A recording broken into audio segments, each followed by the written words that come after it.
देखिए, मानक विषय पर आते हैं और आपका सवाल ठीक है। और माननीय ममता बनर्जी जी एक देश की प्रतिष्ठित नेता हैं और वो एक प्रदेश की 3-3, 4-4 बार मुख्यमंत्री रह चुकी हैं और उनके आने का हम स्वागत करते हैं। समाजवादी पार्टी को अभी हमारे समाजवादी पार्टी के राष्ट्रीय कार्य समिति की बैठक 2 दिन में अभी हुई है। अभी राष्ट्रीय अध्यक्ष जी वहीं से निकले हैं और उन्होंने पूरा सहयोग करा है। उनके सहयोग और उनके समर्थन के लिए आपके माध्यम से हम हृदय से साधुवाद देते हैं। लेकिन ये जिस विषय पे आप संवाद कर रहे हैं, इस विषय पे बहुत साफ है कि पूरे देश में अगर सबसे ज्यादा कहीं संसदीय सीट है, 80 संसदीय सीट है, तो वो उत्तर प्रदेश में है। और ये बहुत साफ है, कई सारे संवादों में मैं स्पष्ट रूप से आपसे कह चुका हूं और आप भी जानते हैं, मैं समझता हूं कि आप भी जानते हैं, क्योंकि आप एक ग्राउंड पर और आंकड़े प्रस्तुत करने वाले पत्रकार हैं। और ये आप भी जानते हैं कि भारतीय जनता पार्टी को इस देश के शासन से और इस देश की सरकार से तभी अपदस्थ किया जा सकता है जब भारतीय जनता पार्टी को उत्तर प्रदेश में हराया जाए। और उत्तर प्रदेश में हराने का काम अगर कोई कर सकता है तो आदरणीय राष्ट्रीय अध्यक्ष अखिलेश यादव जी की विचारधारा कर सकती है। उनके सवालों का देखिए, जो उनके जातिगत जनगणना का सवाल है। एक सेकंड मनोज एक सेकंड आज नहीं, आज मुद्दे पे रहिएगा और मुझे बताइए, क्या दीदी एक सेकंड रुक जाइए, वन सेकंड, क्या दीदी के बगैर कर लेंगे 80 में से 50 सीटें या दीदी की जरूरत है?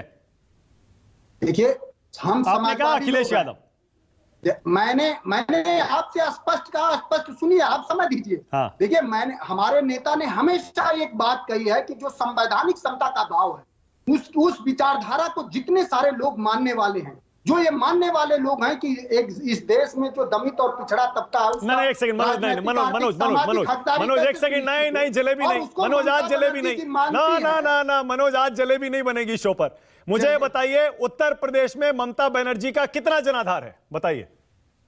देखिए, उत्तर प्रदेश में ममता बनर्जी जी का उत्तर प्रदेश में नहीं, पूरे देश में जो भी लोग राजनीतिक और लोकतंत्र में भरोसा रखते होंगे वो ममता बनर्जी जी को, क्योंकि वो देश के रेल मंत्री भी रह चुकी हैं, वो देश के कई सारे केंद्रीय मंत्री पद पर भी रह चुके हैं और उन्होंने अपने हर कार्यकाल में अच्छा काम किया है, इसलिए उनको मानने और समझने वाले लोग पूरे देश में हैं। ऐसा नहीं, हमारे नेता ने जो विकासात्मक राजनीति प्रस्तुत करी, ठीक है, मैंने मान लिया। ओके, तो मनोज सिंह काका कह रहे हैं यूपी के विधानसभा चुनाव में जो 125 सीटें समाजवादी पार्टी ने जीती थी वो संभव नहीं होती है अगर ममता बनर्जी प्रचार करने नहीं आती, ठीक है?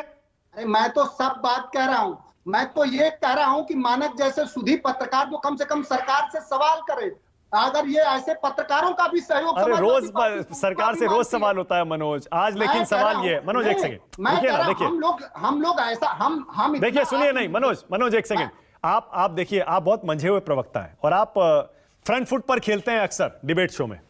जब कभी गुगली आती है, सुनिए तो सही, अरे सुनिए ना, जब गुगली आती है या पिच में थोड़ा बाउंस होता है या अनइवन कुछ उसमें बाउंस होता है, तो फिर फ्रंट फुट पे ही खेलना चाहिए ना आपको, आपकी छवि का ख्याल है। इसीलिए मैं तो गुगली फेंकूंगा, मेरा काम ही यही है, चाहे वो बीजेपी हो, कांग्रेस हो, टीएमसी हो या फिर समाजवादी पार्टी हो।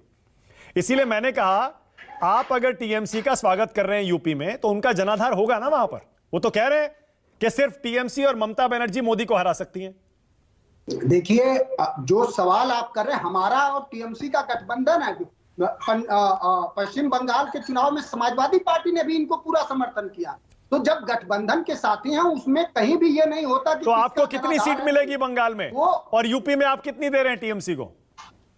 देखिए, ये अभी सीटों का इस पर ये मैं समझता हूं कि कुछ ज्यादा जल्दीबाजी वाले सवाल आप कर रहे हैं। जो बुनियादी सवाल है वो बहुत स्पष्ट है कि भारतीय जनता पार्टी को उत्तर प्रदेश, बिहार, झारखंड और पश्चिम बंगाल में हरा करके पर मनोज कैसे होगा जब ममता दीदी राहुल गांधी पर इतना तगड़ा हमला कर रही है, डायरेक्ट अटैक कह रही है, बीजेपी की टीआरपी है राहुल गांधी, कैसे होगा फिर बताइए?